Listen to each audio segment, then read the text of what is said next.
मागील महिन्यामध्ये गुजरातमध्ये गरबा खेळताना काही युवकांचा हार्ट अटॅकने मृत्यू झाला. याच्यामुळे परत एकदा फोकस यावरती शिफ्ट झालेला आहे की कोविड-19 इन्फेक्शन, व्हॅक्सिन आणि हार्ट अटॅक यांचं कोरिलेशन आहे. खूप साऱ्या जणांची धारणा अशीच आहे की व्हॅक्सिन ज्यांनी घेतलेली आहे त्यांना हार्ट अटॅक येत आहेत. आता खरं तर या धारणेला कोणताही पुरावा नाहीये आणि याच धारणेला धरून भारतातील संशोधक संशोधन सुद्धा करतायत आणि नुकताच त्यांचा अहवाल सुद्धा समोर आलेला आहे. या संशोधकांनुसार कोविड-19 व्हॅक्सिनेशन आणि अनएक्सप्लेन्ड सडन डेथ्स याचा काहीही संबंध नाही.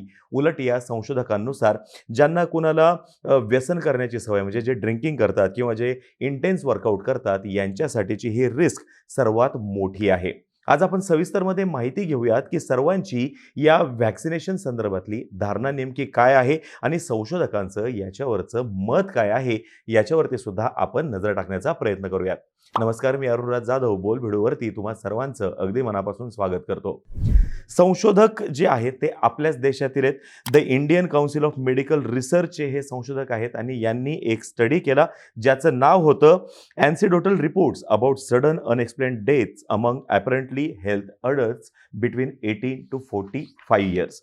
आणि त्यांनी ऑक्टोबर 2021 ते मार्च 2023 या दरम्यानच्या काळामध्ये ज्यांचा मृत्यू झालेला आहे अगदी अचानकपणे त्यांचा अभ्यास केलेला आहे. आता त्यांचं स्टेटमेंट सुद्धा समोर आलेलं आहे. त्यांच्यानुसार we found no evidence of a positive association of कोविड-19 vaccination with unexplained sudden death among young adults. म्हणजे त्यांनी हे स्पष्ट केलेलं आहे की कोविड-19 व्हॅक्सिनेशन ज्यांनी घेतलेलं आहे त्यांचा आणि अचानक मृत्यू झालेले जे आहेत किंवा ज्यांनी व्हॅक्सिन घेतलं होतं त्यांचा कोणत्याही पद्धतीचा संबंध नाहीये.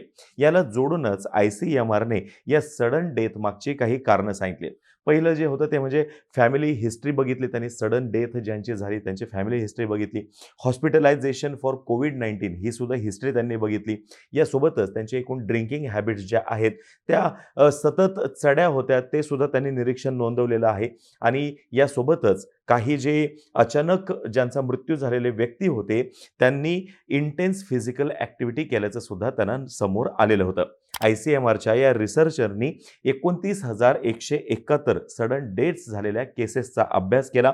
729 रेकॉर्ड्सची स्क्रुटिनी केली आणि मग त्यांनी या संदर्भातली त्यांची निरीक्षणं जी आहेत ती मांडलेली आहेत. सरकारी आकडेवारीनुसार भारतामध्ये 45 मिलियन कोविडचे इन्फेक्शन्स होते.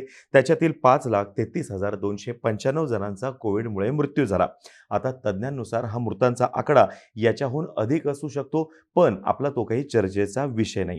कोविड काळामध्ये आपण पाहिलेलं आहे की ज्यावेळेस कोविड केसेस या अगदी पीकवरती होत्या त्यावेळेस हॉस्पिटलमध्ये रुग्णांना बेड उपलब्ध होत नव्हते, ऑक्सिजन सिलेंडर उपलब्ध होत नव्हते, रेमडेसिवीर अगदी डोलो गोळ्या सुद्धा उपलब्ध होत नव्हत्या आणि याच काळामध्ये खूप सारे इन्फेक्शन झालेली माणसं ही घरीच मृत्युमुखी पडलेली होती.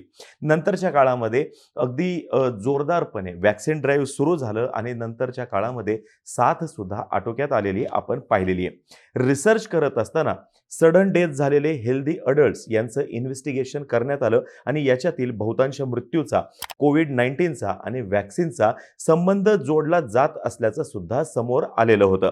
या ज्या केसेस होत्या याच्यामध्ये हेल्दी इंडिव्हिज्युअल्स जे होते ते 18 ते 45 या वयोगटातील होते आणि विदाऊट एनी कोमॉर्बिडिटीज असेच या ठिकाणी निवडण्यात आले होते आणि ज्यांचा 10 ऑक्टोबर 2021 ते 31 मार्च 2023 दरम्यान मृत्यू झालेला आहे.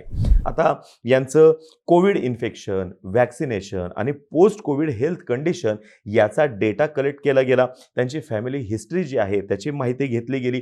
अल्कोहोल कन्झ्युम करण्याची फ्रिक्वेन्सी जी आहे तो सुद्धा डेटा कलेक्ट केला गेला. यासोबतच ते जिममध्ये किती इंटेन्स वर्कआउट करतायत किंवा विगरस इंटेन्सिटी फिजिकल ॲक्टिव्हिटीज कशा करतायत याचा सुद्धा अभ्यास केला गेला आणि यांचा मृत्यू होण्याच्या 2 दिवस अगोदरच्या त्यांच्या एकूण कंडिशनचा सुद्धा अभ्यास केला गेला. 48 तास आधी कमी वेळामध्ये भरपूर दारू पिल्याचं सुद्धा या दरम्यान काही केसेस संदर्भात लक्षात आलं.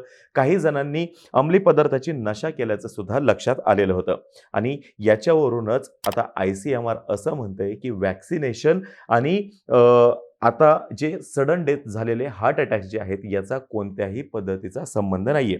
मागे सुद्धा union health minister Mansukh Mandaviya म्हणाले होते, की अभ्यासातून हेच समोर आलेलं आहे, की ज्यांना कोविड-19 मध्ये खूप जास्त त्रास झाला, त्यांनी ओव्हर एक्झर्शन करू नये, हार्ड वर्कआउट्स करू नये, रनिंग वगैरे गोष्टी ज्या आहेत, अजून 1-2 वर्ष तरी टाळायला हव्यात, जेणेकरून हार्ट अटॅक त्यांना येणार नाही. मागे सुद्धा म्हणजे सप्टेंबरमध्ये PLOS ONE मध्ये एक रिसर्च पब्लिश झालेला होता. PLOS ONE इथे हा रिसर्च पब्लिश झाला होता, ज्याच्यानुसार vaccines used in India are safe. त्याचा आणि हार्ट अटॅकचा कोणताही संबंध नाही. आणि ज्यांच्यामध्ये ॲडव्हर्स इफेक्ट दिसलेले होते या व्हॅक्सिनेशनचे, ते सुद्धा अगदी माईल्ड असल्याचं निरीक्षण नोंदवण्यात आलेलं आहे. त्याच्यामुळं हे तर क्लिअर आहे, की हार्ट अटॅक आणि व्हॅक्सिनेशन याचा काही संबंध नाहीये. ICMRनी त्यांच्या एकूण अभ्यासातून याला दुजोरा दिलेला आहे.